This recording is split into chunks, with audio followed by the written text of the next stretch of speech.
Parce que les gens n'étaient pas fiables en face. Voilà, c'est les gens qui vous promettent des choses qu'ils ne sont pas capables de livrer. C'est le moment de lever autant de dettes que possible, simplement parce qu'un jour, vous ne pourrez plus emprunter. En province, les gens qui ne sont pas capables d'acheter sont une clientèle qui est dangereuse pour la partie locative.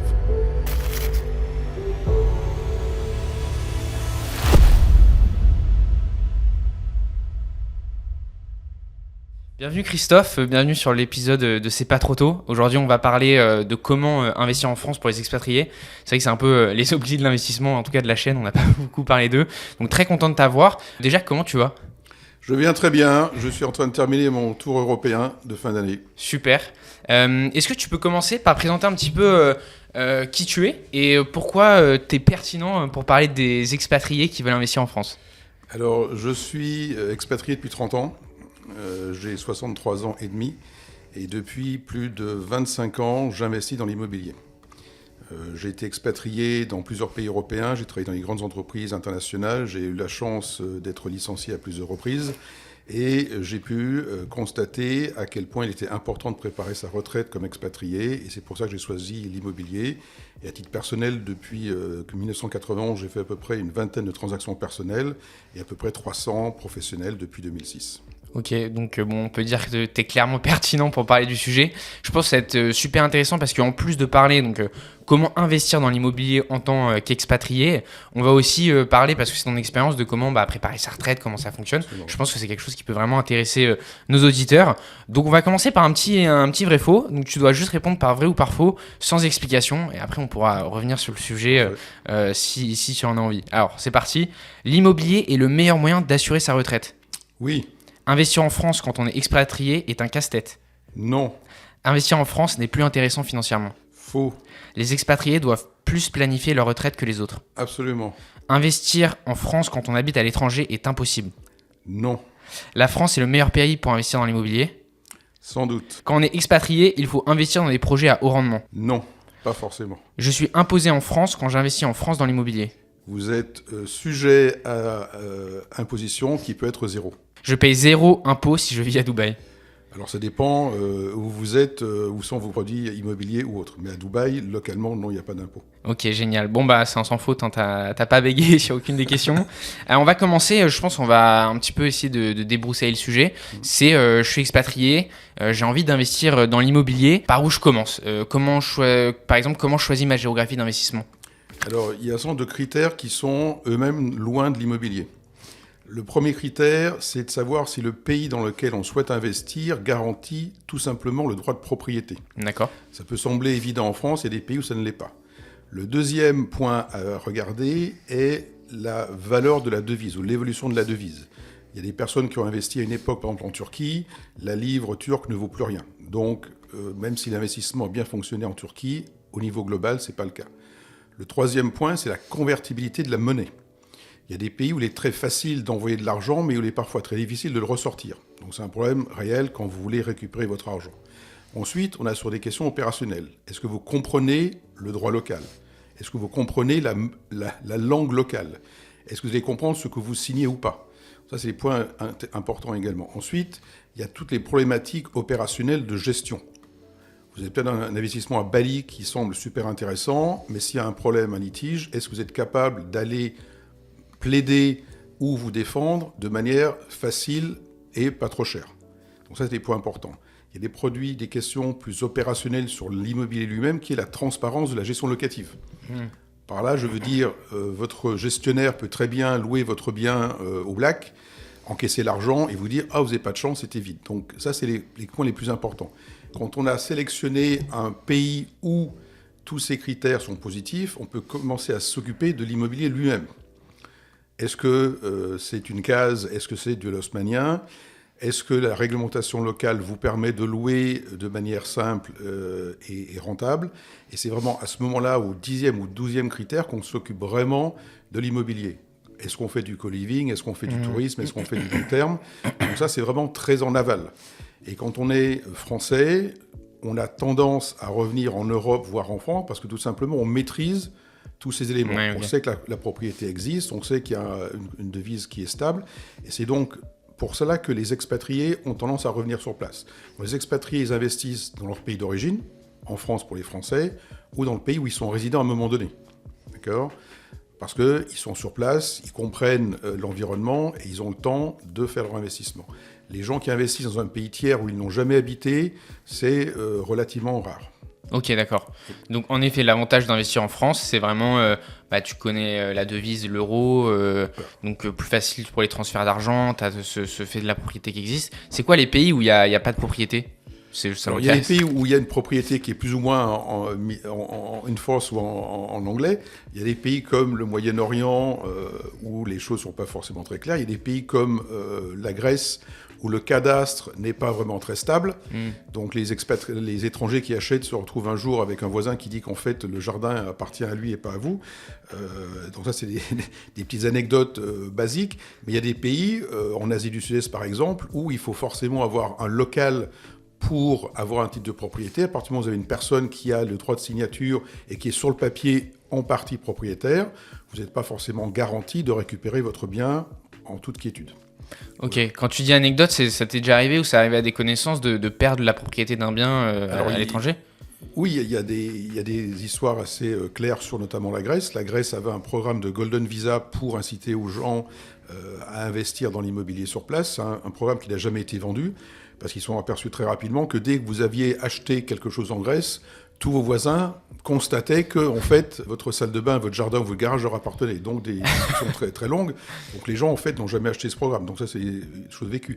En Angleterre, il y a des choses plus simples comme les baux amphithéotiques, où vous achetez, en fait, pour 50, 100 ou 150 ans, où les gens, parfois, ne sont pas très au courant de la baisse de valeur du bien lorsque la propriété temporaire arrive à sa fin. Ok, d'accord. Voilà. Oui, c'est un vrai sujet, c'est sûr. Oui, parce que le bien ne peut plus être refinancé. Donc, okay. Les gens qui achètent en cash, et donc, ça crée de vrais problèmes. Ok, voilà. Super intéressant. Donc, si on parle potentiellement aux Français qui habitent à l'étranger, donc les expatriés français, tu leur conseillerais plutôt d'investir en France, de manière générale, ou dans d'autres pays européens, etc. La raison pour laquelle ils devraient venir en France, c'est en fait deux choses. C'est qu'à partir du moment où ils ont un passeport français, ils seront plus faciles à financer en France que dans un autre pays. C'est le point le plus important, on va dire, du financement. Il n'y a pas de raison particulière de ne pas investir en Allemagne, dans un autre pays de l'Union européenne, mais le fait d'être en France avec un passeport français va leur donner une meilleure facilité de financement. C'est déjà difficile de financer un expat, donc il vaut mieux le faire en France, c'est là où ils auront les meilleures conditions de financement. Oui, on y reviendra tout à l'heure sur le financement. Il y a un sujet, on peut parler peut-être un peu d'actualité. Je pense que ça impacte beaucoup les expatriés français aussi, ou peut-être que ça les retient d'investir en France. On voit qu'il y a une petite motion de censure qui va être votée. Là, je pense que c'est en train dans quelques minutes. Qu'est-ce que tu penses de ça et comment tu vois évoluer l'immobilier en France, potentiellement qui va être de plus en plus taxé? Est-ce que pour toi, c'est un vrai sujet? Voilà, c'est quoi ta vision sur ça? Alors, c'est surtout un sujet pour les gens qui n'ont pas vraiment envie d'investir, qui cherchent des excuses. Okay. Il n'y a aucun pays au monde où la législation, la fiscalité est garantie sur 5, 10, 15, 20 ans. Donc les choses évoluent partout. Ensuite, en France, il y a une stabilité ou une instabilité politique qui n'a que très peu d'impact sur le quotidien des Français, heureusement ou malheureusement. Donc ça, c'est le point qu'il faut prendre en compte, sachant que quand on investit pour sa retraite, c'est un projet de 20 ans. Donc on ne peut pas laisser sans arrêt des micro-événements, comme un 49.3, impacter votre volonté d'investir sur le long terme. Que le gouvernement soit de droite, de gauche, à 61, 62, 64 ans, vous aurez votre retraite, vous aurez besoin de revenus financiers. Le fait qu'il y ait une motion de censure en 2024 ne va pas changer les choses. Ensuite, sur la fiscalité, en France, il faut quand même reconnaître que la fiscalité de l'immobilier est très légère, voire nulle, et comparativement beaucoup plus légère que dans certains pays, y compris l'Angleterre ou les États-Unis. Donc il y a ce fantasme des Français qui disent « ouais, on est taxé sans arrêt, c'est catastrophique ». Les taxes foncières, par exemple, sont bien moins importantes en France qu'aux États-Unis. Okay. Il y a des choses comme la fiscalité qui est bien moins importante en France qu'en Angleterre, par exemple. En Angleterre, vous êtes taxé au premier euro ou livre sterling de revenus sur les loyers. Alors qu'en France, on a plein de méthodologies pour éviter, techniquement, légalement, la fiscalité sur les loyers pendant des périodes très longues, voire sans limite. Voilà. Ok, super intéressant. C'est vrai que même moi, alors que je suis quand même pas mal, j'ai l'impression qu'on était quand même pas mal taxé. Mais en fait, c'est vrai que si tu regardes de prime abord comme ça, tu peux voir revenus, c'est ton TMI plus cotisation sociale. Et ça peut très vite monter très haut, surtout pour des gens qui investissent dans l'immobilier. En général, ils ont des TMI à 30% dans ces eaux-là. Trade, tu peux être à 50%. Mais en fait, comme tu dis, il y a des façons de faire qui permettent d'éviter quand même longtemps ce type d'imposition en France. Absolument. Dans pratiquement tous les pays du monde, il y a une taxe foncière. Ok. Ça existe partout. Dans tous les pays du monde, il y a des choses comme la taxe d'habitation qui existait en France. Dans tous les pays du monde, il y a un impôt sur les plus-values à la revente. Dans la plupart des pays du monde, il n'y en a pas sur les résidences principales. Et ça, c'est une des astuces que les expatriés peuvent utiliser pour ne pas payer d'impôt à la sortie lors d'une revente. Et en France, il y a très peu d'imposition sur les revenus locatifs. On est en gros, au maximum à 30%. Si on est en BIC réel, on tombe entre 0 et 10%. Et si on est à travers une SCI, on est à 0 pendant de très longues périodes. Donc, il suffit de structurer les choses correctement pour éviter ce genre de choses. Ok. Voilà. Quand tu dis c'est à 0, c'est parce qu'au début, tu vas faire des dépenses qui vont venir impacter ton résultat fiscal, et donc qui est reportable, et donc tu vas pas payer d'impôts parce que comptablement, on va dire, tu as un résultat fiscal négatif, alors que c'est pas forcément le cas en termes de cash. Alors, il y a une différence effectivement entre le cash flow et la partie fiscale. À partir du moment où un investissement immobilier en meublé avec une imposition en BIC au réel, on va rentrer dans les détails. Allons-y. À partir du moment où vous avez une perte fiscale et moins de 23 000 euros de chiffre d'affaires, vous payez 0. Si vous avez 23 000 euros de chiffre d'affaires et une perte fiscale, vous payez aujourd'hui 1 150 euros d'impôt forfaitaire, ce qui fait 5%. Si vous êtes en SCI, imposé à l'IS, tant que vous avez une perte fiscale, vous payez évidemment 0, puisqu'une société qui ne fait pas de profit n'est pas imposée. Donc entre ces trois éléments, BIC réel et la SCI à l'IS, ou pour certaines personnes la SARL familiale, vous pouvez minimiser ou réduire à 100% votre taux d'imposition sur les revenus locatifs. Ensuite, effectivement, il y a le cash flow, ce qui est une chose différente. Effectivement, vous pouvez avoir très bien un cash flow négatif et une part fiscale, un cash flow positif et une part fiscale, et ça, c'est un traitement qui est très différent. C'est du cash flow, c'est plus de la fiscalité. Ok, super intéressant. Donc on a compris que potentiellement pour les expatriés français surtout, qui sont à l'étranger, investir en France c'est plutôt intéressant parce que ça quand même facilite beaucoup de choses dans le financement. On a vu que la fiscalité c'est pas non plus un gros sujet en France, selon toi. Du coup, la question c'est maintenant, ok, je veux investir en France. Même en France, où est-ce que j'investis? Est-ce que plutôt j'investis dans ma ville d'origine? Est-ce que du coup ça n'a pas d'impact parce que vu que je suis à l'étranger, je peux investir où je veux. Qu'est-ce que tu conseillerais là-dessus? Alors, on revient à la solidité du marché local et de la capacité à trouver des locataires pour ce bien. Quand on achète un appartement ou une maison, c'est forcément un locataire qui va payer tout ou partie de votre remboursement d'emprunt et ensuite vous donner des revenus. Donc la question initiale, c'est de se dire qui sera mon locataire potentiel? Ça sera un jeune, un vieux, un travailleur, une personne qui est à la retraite, un touriste, et de comprendre vraiment quelle est la personne qui est capable de payer le loyer de votre bien en fonction de l'endroit où il se trouve et des revenus de ces personnes. D'accord ? Un petit peu théorique tout ça, mais on va sur les choses. Si on prend par exemple une personne âgée, il est très difficile de l'expulser pour des raisons valables. Donc c'est un problème. Si vous prenez le marché des étudiants, les étudiants par définition ont des moyens limités. Ils louent pendant 9 mois et de par leur budget limité, ils vont être dans des biens de petite surface, dans les quartiers, pas forcément les meilleurs. Donc c'est bien ou c'est pas bien. Si vous prenez le touriste, il y a des villes en France où il y a beaucoup de touristes, des villes où il n'y en a pas. On constate depuis quelques années qu'à partir du moment où une ville a beaucoup de touristes, comme Paris ou Nice, les mairies interdisent la location aux touristes. Donc c'est une avenue qui disparaît. Ensuite, entre Paris et province, beaucoup de gens disent « Ah, la province, c'est plus rentable ». Sur le papier, oui. La rentabilité n'est que la traduction du risque sous-jacent du bien. D'accord ? Donc, un bien qui est très rentable n'est pas forcément un bon investissement. Alors, on pourrait faire des grandes discussions macroéconomiques et microéconomiques sur le sujet. Je prends un exemple, la ville de Saint-Étienne, d'accord, qui est la ville en France la plus rentable. C'est rentable parce qu'il y a 10 ans, l'immobilier valait 2 000 euros le mètre carré, maintenant il vaut 1 000. Donc, les gens ont perdu 30 à 50% de leur investissement, mais ils ont une belle rentabilité. Ce n'est pas forcément une bonne solution. D'accord ? Donc, l'avantage de l'analyse, on va dire, territoriale, c'est de choisir les pays ou les zones ou les villes où il y a ce bon rapport entre la stabilité du foncier, donc la valeur des biens, et la rentabilité. On peut même imaginer que des endroits, on peut avoir un rendement négatif, qui serait quand même un très bon investissement parce qu'on a un marché liquide, on a un produit qui est très facile à revendre. Donc quand on reprend ta question sur où vont les expatriés, il y a deux scénarios. Soit l'expatrié a un ancrage local fort, donc il est originaire de Metz, il a son frère à Metz, il a ses parents à Metz, Il connaît tout le monde à Metz et donc il va aller là-bas parce qu'il connaît bien le marché. Il y a des personnes qui vont être capables de faire des travaux, de s'occuper de la gestion. Ça, c'est un point. Tous les autres vont à Paris. Ils vont à Paris Ouest. Ok. Ils vont à Paris 8, 16, 17, éventuellement 14, 15, mais ils retrouvent tout cela. Pour une raison très simple, encore une fois, c'est la stabilité du marché, c'est la facilité de revendre un bien ou de le louer. Donc pour cette raison, ils reviennent là, ils connaissent Paris, ils connaissent la différence entre le 8e et le 18e, et donc c'est naturel pour eux de venir dans le marché qui leur semble le plus rassurant. D'accord. Oui, ça fait sens. Je pense que ouais, les vrais sujets, comme tu dis, c'est que forcément, c'est plus tu vas t'éloigner des centres des villes, tu vas avoir potentiellement plus de vacances locatives aussi, plus d'impayés, parce que si tu es moins regardant et tu galères à trouver un locataire, tu vas être moins regardant sur le dossier.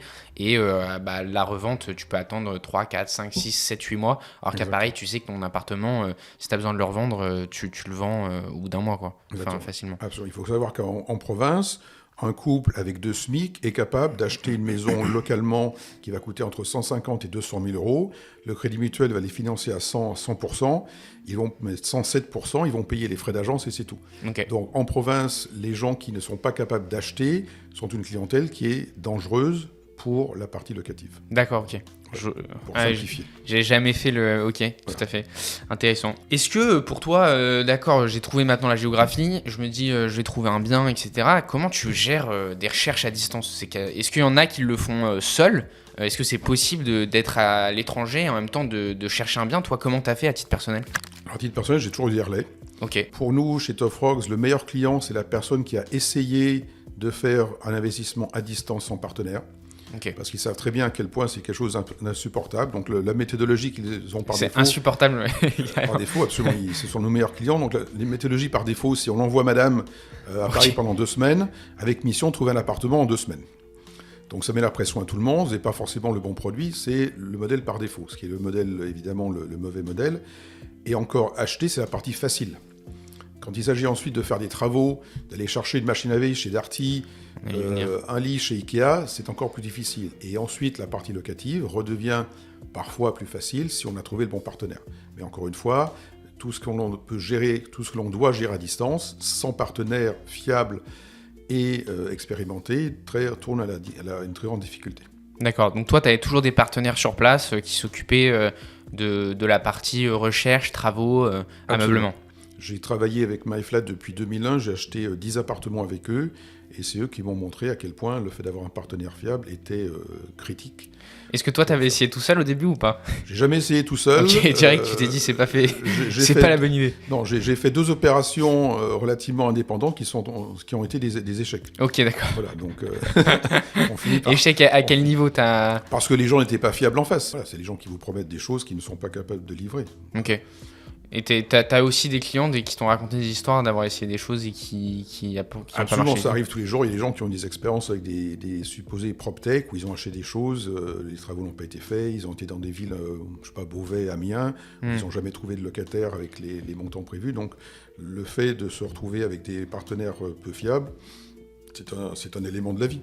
Voilà. Donc c'est un élément très important de bien choisir ses partenaires, encore une fois, qui ont une expérience, qui ont des références et qui sont capables de vous montrer noir sur blanc un historique de location, de vous garantir des travaux et qui ont une capacité à louer votre bien. Ok, très bien. Mais donc pareillement, oui, je pense que les travaux, j'avais posé la question, mais quelque part c'est aussi le même sujet.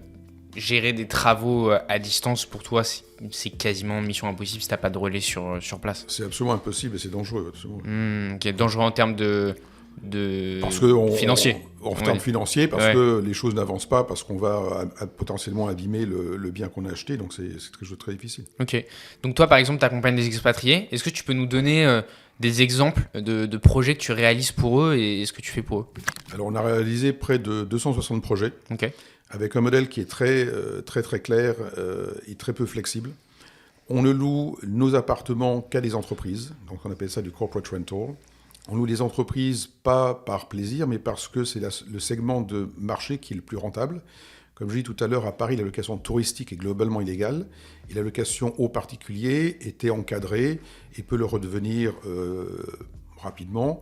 Et en tout cas, c'est la moins rentable. Donc on est sur un segment qui s'appelle la location d'appartements avec service aux entreprises. Donc on sélectionne un appartement pour un investisseur. Cet appartement est forcément en mauvais état. Une fois que l'expatrié devient propriétaire, on va tout casser, littéralement, et on va reconstruire à l'intérieur. Et on va reconstruire avec un modèle qui est standardisé pour correspondre aux besoins des entreprises. Okay. On a 4 modèles d'appartements, 20, 30, 40, 60 mètres carrés, et on va avoir ainsi un portefeuille homogène d'appartements qui vont pouvoir séduire les entreprises qui ont besoin de plusieurs biens. On peut aller sur le site MyFlat voir les réalisations. Point important... Le lien sera dans la description. Voilà, le point important de la location aux entreprises, c'est qu'on n'a pas été encadré et on ne le sera jamais, puisqu'on a des services bien spécifiques. Donc on est capable de le louer le bien au prix qu'on veut et à un niveau à peu près 50% supérieur au montant d'un loyer au particulier. Le deuxième élément de notre process, c'est la garantie du budget rénovation et mobilier et le délai.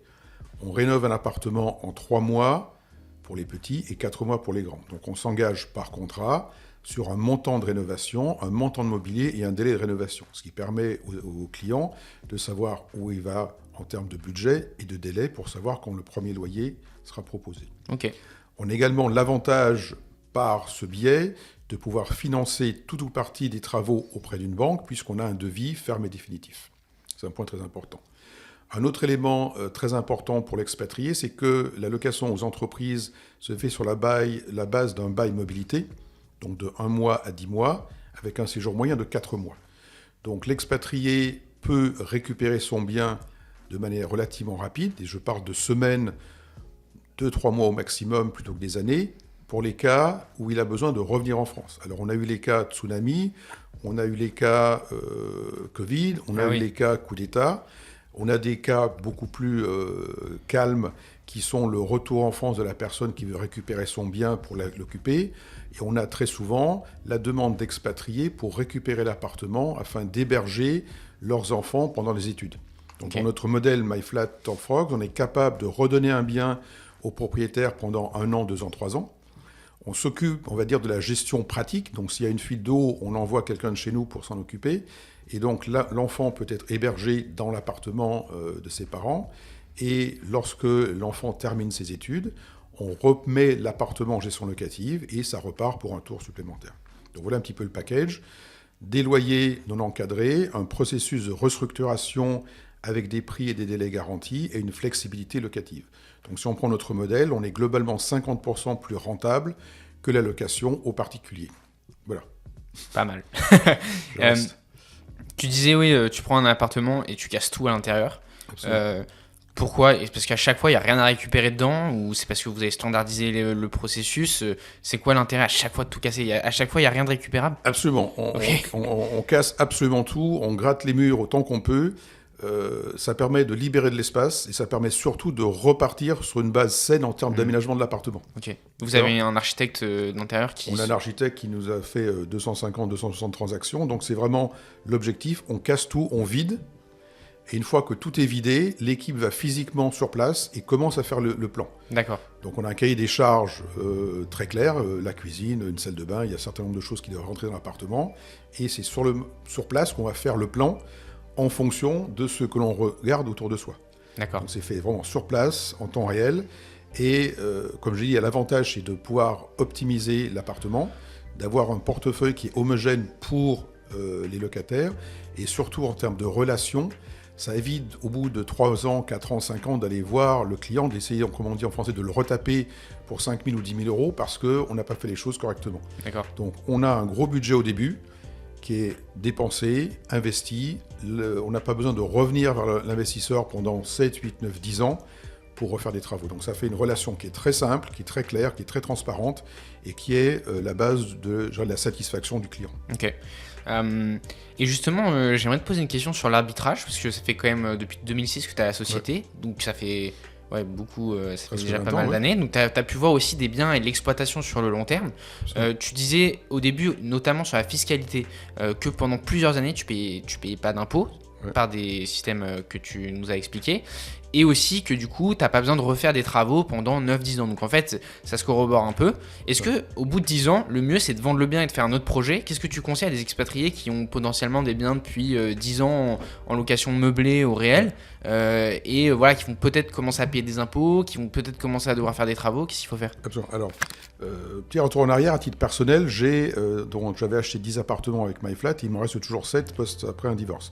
Donc 7 appartements sont en gestion locative chez MyFlat depuis 15 à 20 ans. Donc j'ai une visibilité personnelle des taux d'occupation et de la rentabilité. Ensuite, depuis 2006, effectivement, on a fait près de 260 transactions et on constate que les premiers investisseurs de 2006, qui à l'époque avaient 40-45 ans, commencent à sortir du système. Alors ils sortent pour différentes raisons. Ils sortent parce qu'ils veulent récupérer le bien pour l'occuper comme un pied-à-terre de retraite. Ils sortent parce qu'ils veulent faire des donations d'argent à leurs enfants, donc ils liquident pour le faire. Tous les autres sont toujours chez nous, d'accord, parce que la location se passe très bien. D'accord. Ensuite, quand on a la chance d'avoir des biens remboursés, le bien c'est d'en acheter plus. Ok. Alors on va revenir là-dessus en 2 minutes, on va partir déjà sur la fiscalité.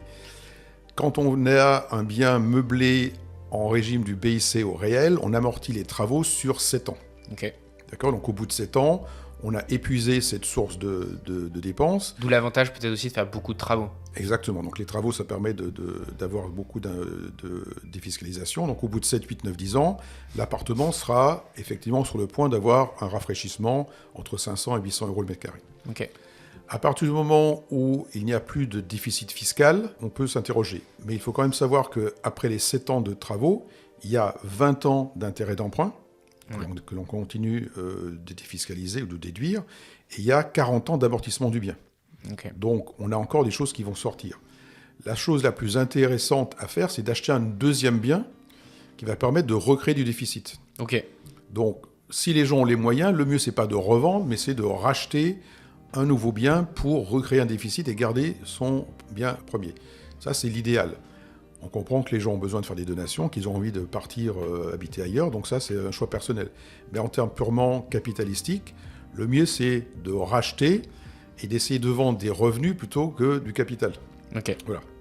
Ok, super intéressant parce qu'en effet, ton résultat fiscal, il est en fait rassemblé quand tu es au réel. Exactement. Voilà, et donc du coup, si tu fais un déficit sur un bien, ça te fait un déficit sur tout ton résultat fiscal. Absolument, c'est une seule déclaration pour tous les biens en France. Ok, donc c'est ce que tu conseilles. Alors si c'est possible, racheter. C'est ce que j'ai fait sur une de mes SCI. On est un peu entre nous pour les sujets personnels. J'avais un appartement à Paris qui était entièrement remboursé à travers une SCI. On a fait un prêt à 100% pour acheter un appartement à Nice. Et donc, globalement, on a un cash flow qui est maintenant positif. On a un deuxième bien. On ne paye toujours pas d'impôts. Donc, l'idéal, c'est de faire ça. Et quand on a un bien qui n'a plus d'emprunt, la banque peut le prendre en garantie pour faire un apport virtuel sur le deuxième bien. Donc, en fait, on a juste fait une hypothèque sur le bien parisien qui a permis de faire un prêt à 107% sur l'appartement à Nice. Donc, on a sorti 0. Et la SCI, maintenant, a un deuxième bien. Ok, d'accord. Voilà. Et justement, quand tu disais ça marche pour la SCI et ça marche aussi à titre personnel pour le résultat fiscal de racheter un bien? Ça marche pour le résultat personnel, exactement, pour acheter un deuxième bien ou un troisième bien à titre personnel. Super, bah justement, on va attaquer, tu as déjà abordé un petit peu le sujet du financement. Est-ce qu'il y a des spécificités si, en tant qu'expatrié, je veux investir en France pour trouver un financement? Est-ce que ça va être plus compliqué que pour un Français classique? Ça va être très compliqué. Ok. Pour des raisons que l'on ne s'explique pas, puisque le bien étant en France, les garanties sont les mêmes. Les banques passent beaucoup de temps à faire des calculs, des estimations qui n'ont aucune valeur pratique. En France, le taux de défaut d'un prêt, c'est moins de 1%. Donc en gros, ça ne sert à rien de faire une étude sur la qualité de la personne, parce que c'est imprévisible. Donc, si on revient de manière moins émotionnelle sur le financement des expatriés, il est plus difficile de financer un expatrié pour des raisons purement politiques de banque. Ok. D'accord ? Donc, ceci étant dit, on a toujours réussi, depuis 2006, à trouver un financement. C'est plus difficile, mais il y a des courtiers spécialisés avec lesquels je travaille qui sont capables d'aller à la pêche et de trouver un financement. Parfois, les conditions sont moins intéressantes. Donc, typiquement, l'expatrié va payer 0,5% de taux d'intérêt de plus qu'un Français résident.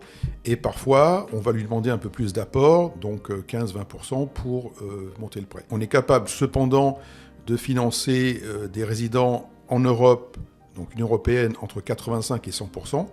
On est capable de financer les résidents anglais jusqu'à 85% du montant de l'investissement, donc on y arrive.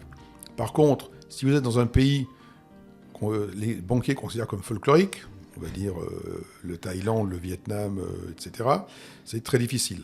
Il y a des pays sur lesquels les banques ne veulent pas aller. Arabie Saoudite, encore récemment, c'était des pays où même si vous êtes chez Thales, Arabie Saoudite, ils ne veulent pas vous financer. Donc ils ont des pays, ils ont fait une liste, il faut occuper les gens dans les banques, donc il faut bien qu'ils sortent quelque chose en disant non, Paraguay, Thaïlande, on ne veut pas. Voilà. Donc il y a des pays qui sont infinançables et il y a des emplois qui sont infinançables. Donc si vous êtes entrepreneur au Vietnam, c'est pas la peine de venir me voir. D'accord. Donc si vous êtes entrepreneur, même à Singapour, c'est difficile. Donc si vous êtes entrepreneur, ça va devenir très difficile de vous faire financer. Okay. Tant que vous avez un contrat de travail dans un pays acceptable pour une banque, il faut y aller. Donc c'est pour ça que je passe mon temps à dire aux gens, vous avez 40, 45 ans, 50 ans, vous avez la chance d'avoir un contrat de travail dans une belle boîte, investissez, levez autant de dettes que possible, parce que le jour où vous serez licencié, et tout le monde sera licencié, vous ne pourrez plus emprunter. D'accord ? Okay. Donc il y a vraiment un temps pour faire des investissements. Vous avez un salaire et un contrat de travail. C'est le moment de lever autant de dettes que possible, simplement parce qu'un jour, vous ne pourrez plus emprunter. D'accord. Ouais. Alors, je tiens un petit liste de pays, ça m'intéresse, pour me dire si c'est finançable. Par exemple, je suis à Dubaï, ça va, ça commence à... Alors Dubaï, il y a certaines banques qui reviennent sur Dubaï, mais parfois avec des montants minimum d'1 million d'euros d'investissement, ce qui n'est pas à la portée de tout le monde.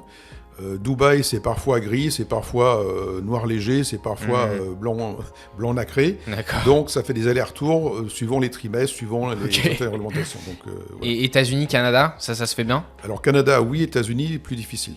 Ok. Pour des raisons... Pour des raisons de FATCA, de transparence, etc. Ok, d'accord. Mais les banques sont un peu paranoïaques. Il y a des banques françaises qui refusent de financer leurs propres expatriés, qui sont quand même une aberration, mais c'est un cas réel où les banques refusent de financer leurs propres expatriés pour des raisons, encore une fois, qu'on a du mal à imaginer. Mais j'imagine qu'il y a quand même une certaine logique derrière. Est-ce que c'est quoi ? Ils considèrent que quand tu travailles au Vietnam, ton emploi est plus précaire ? Qu'est-ce qu'il y a derrière qui fait que... Si je peux me permettre, il n'y a absolument rien. Ah ouais, ok, d'accord. Quand tu travailles, j'ai des cas réels. Vous avez une personne qui dirige une usine de yaourt chez Danone en France, sa banque l'adore, grosse boîte, beau salaire, etc. Il part, on va dire, à Singapour, il commence à devenir suspicieux. Il n'est plus en France, c'est un pays bizarre, etc. Mais on a réussi à le financer. Si cette personne est nommée patron de Danone au Vietnam, c'est fini. Il n'aura plus jamais un centime de financement. Si un an plus tard, il revient en France, il redevient totalement finançable. Donc on a du mal à imaginer quel est l'impact de son prix d'argent, sachant qu'évidemment, le bien est en France, d'accord, que la banque a une garantie, une hypothèque dessus, donc ça relève du fantasme et ça relève d'un besoin d'occuper des gens dans des banques pour sortir des réglementations internes. Alors on va me dire, oui, blanchiment d'argent, etc. Le cadre supérieur qui a fait une école des travaux publics, qu'il soit en France, au Vietnam ou à Dubaï, il ne va pas se mettre à faire du trafic de drogue et à blanchir de l'argent, parce que ce n'est pas dans ses gènes. Voilà. Ok. Donc, je connaissais pas du tout cette partie de l'impossibilité de se faire financer. Et c'est peut-être une question bête, mais se faire financer par une banque locale là où j'habite en tant qu'expatrié. Pareil, impossible, parce que la banque ne peut pas prendre de garantie. Ok, d'accord. Donc, voilà, donc les banques oui, elle ne peut pas prendre la garantie sur le bien en France, voilà, c'est pas possible. Techniquement, elle peut le faire.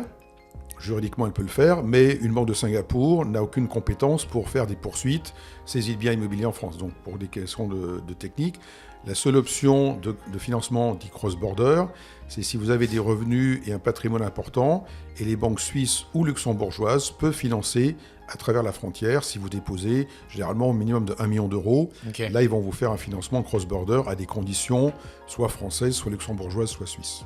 Ok, donc il faut commencer à avoir des très gros patrimoines pour détourner. Mais globalement, je suis patron Vietnam de Danone, je ne peux pas investir dans l'immobilier. Globalement, enfin, en levant de la dette, quoi. Absolument. Ok, donc ce sera que du cash si je veux investir. Absolument. Ok.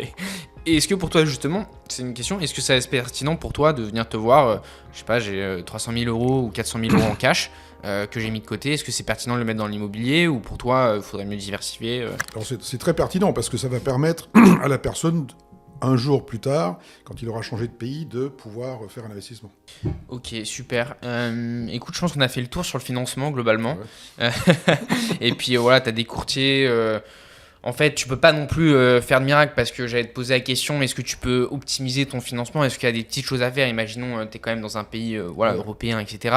Est-ce que quand même il y a des façons de faire pour mettre moins d'apport ou obtenir un meilleur taux? Est-ce que par exemple tu conseilles de passer, je sais pas, par sa banque historique, ou est-ce qu'il y a des choses à faire pour optimiser son financement? Alors la banque historique, si on en a, c'est la meilleure solution. D'accord.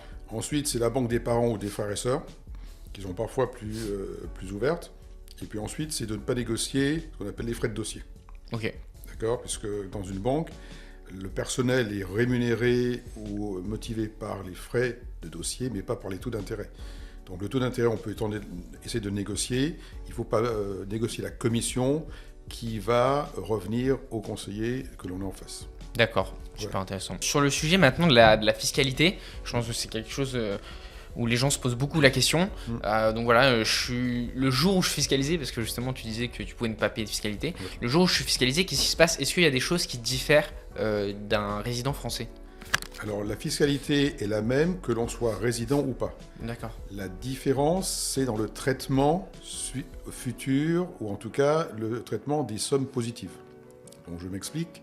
Si vous avez un solde fiscal positif, par exemple, de 10 000 euros, et que vous êtes résident français, vous avez le choix entre une imposition forfaitaire, qui était aujourd'hui de 30%, ou le choix de le réintégrer dans vos revenus professionnels. Donc, de manière très claire, si votre revenu, votre taux d'impôt sur les salaires, votre impôt sur le revenu est inférieur à 30%, vous avez intérêt à le réintégrer, puisque vous paierez moins. Si vous êtes plus, vous le laissez. Quand on est non-résident fiscal, pour être tout à fait clair dans le cas différent, si vous avez une somme de 10 000 euros, eh bien, elle sera fiscalisée à 30%, puisque vous n'avez pas d'autres revenus en France. Ok, d'accord. C'est la seule différence, c'est tout à fait en bas, mais sur le calcul de l'impôt, il n'y a pas de différence. Bon, c'est assez clair, finalement, c'est moins compliqué que ce qu'on peut imaginer. Et tu disais que tu avais investi en SCI aussi. Ouais. Pourquoi en SCI? Pourquoi pas à titre personnel dans les biens? Qu'est-ce que tu conseilles aussi aux gens d'investir? Souvent on se pose la question, société, pas société. Exactement. C'est quoi ton point de vue? Alors la meilleure solution, c'est de faire 50-50.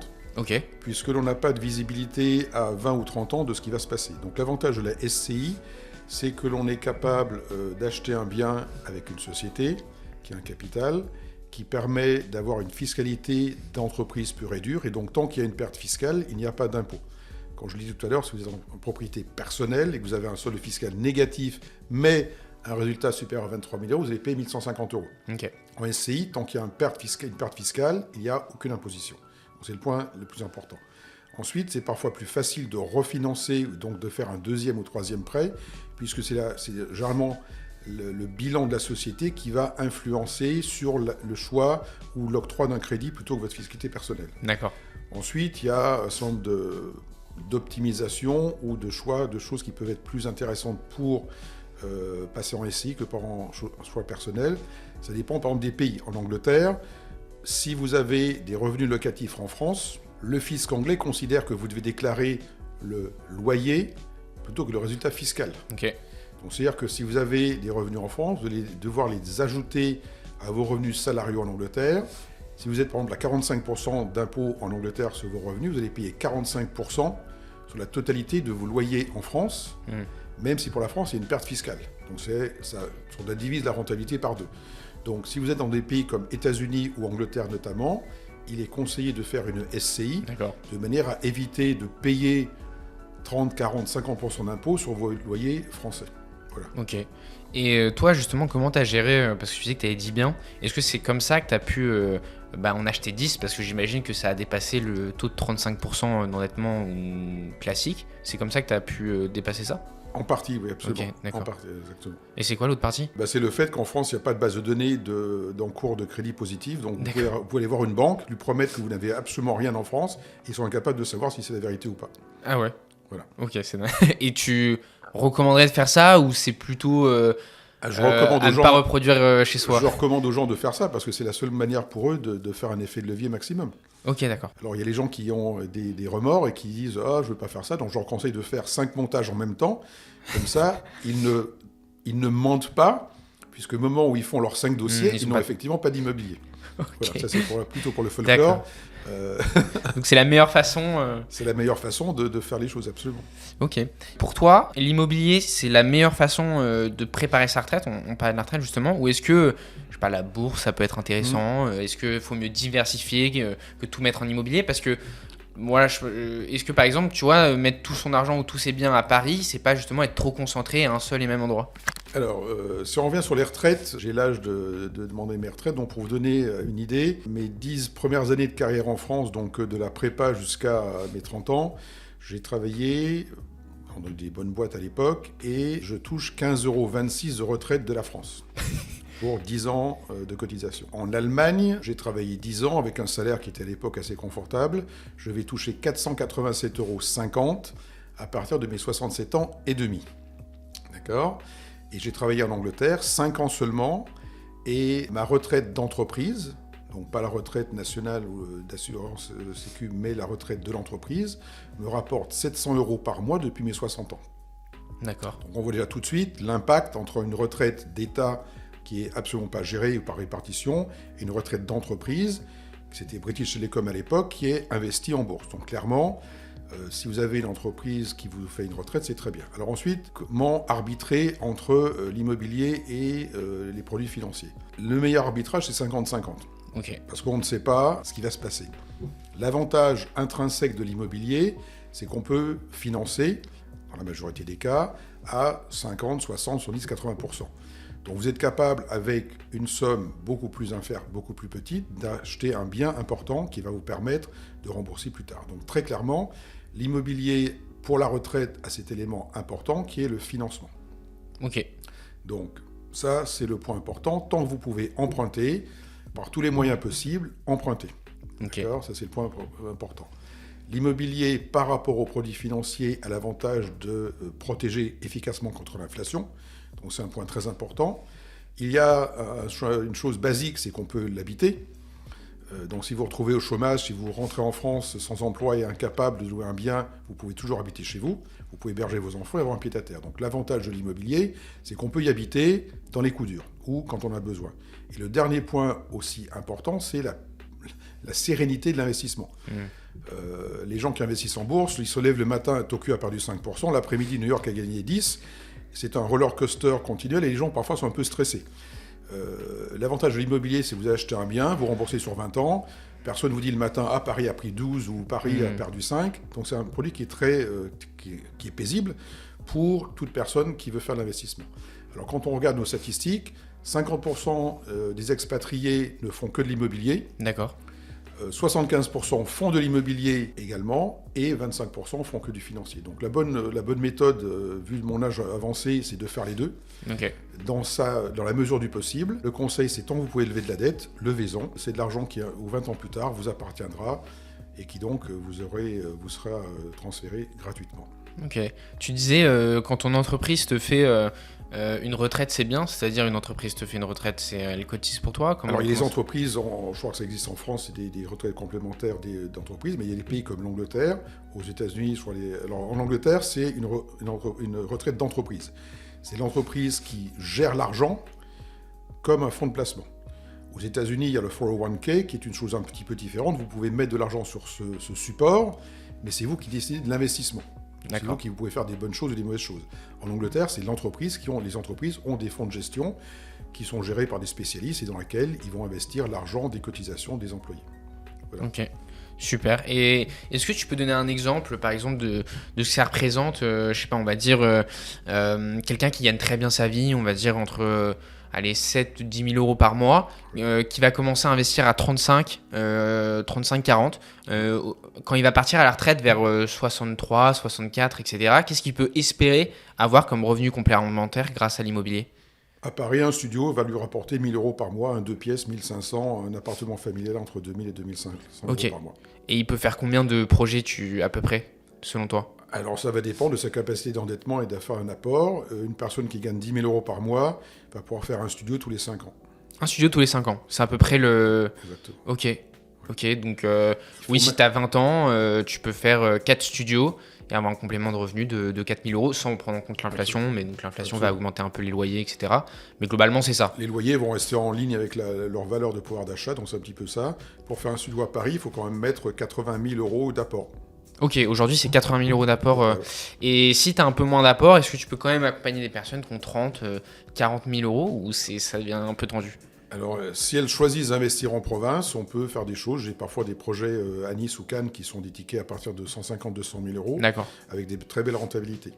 Ok, Donc, super. donc, le problème quand on va dire on est jeune, c'est d'arbitrer entre faire des petits projets plus ou moins rentables et plus ou moins sécurisants par rapport à attendre et faire un projet plus significatif. Ok.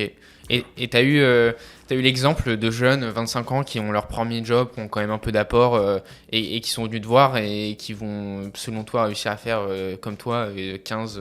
Oui, parce que 10, les parents sont derrière pour faire les apports. Oui, Ah oui, ok, d'accord. C'est surtout ça. oui, il n'y a pas de miracle. Ouais, ouais. Le cash flow, les gens, on voit ce qu'on gagne, on voit ce qu'on économise.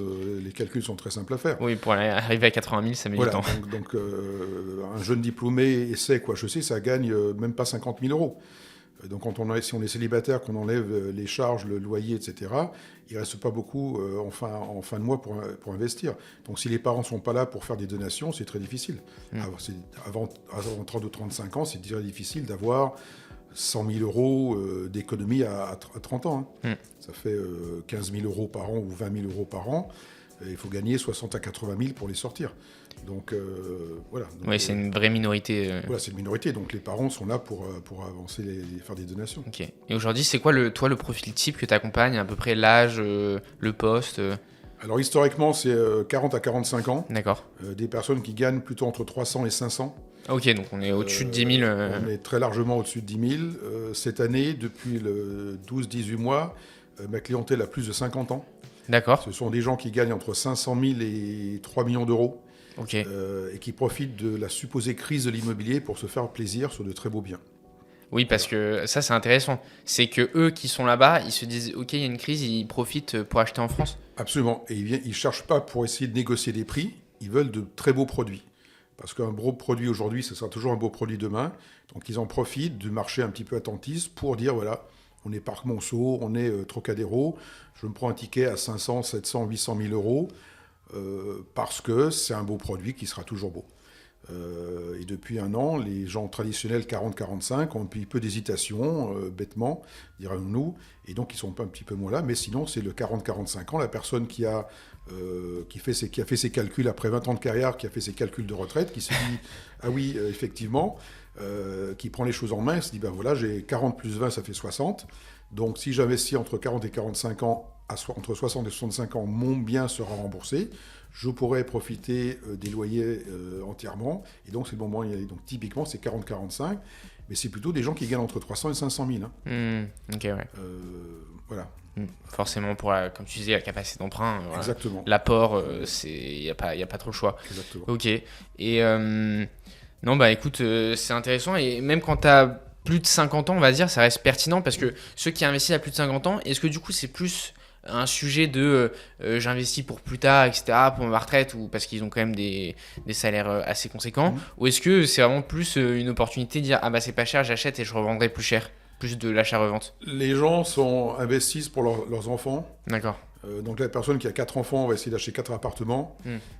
Donc ils profitent pour diversifier leur patrimoine, pour se faire investir dans de beaux produits, sachant qu'un jour ça va passer à leurs enfants, et donc plus le patrimoine est de qualité, plus ça sera intéressant pour leur succession.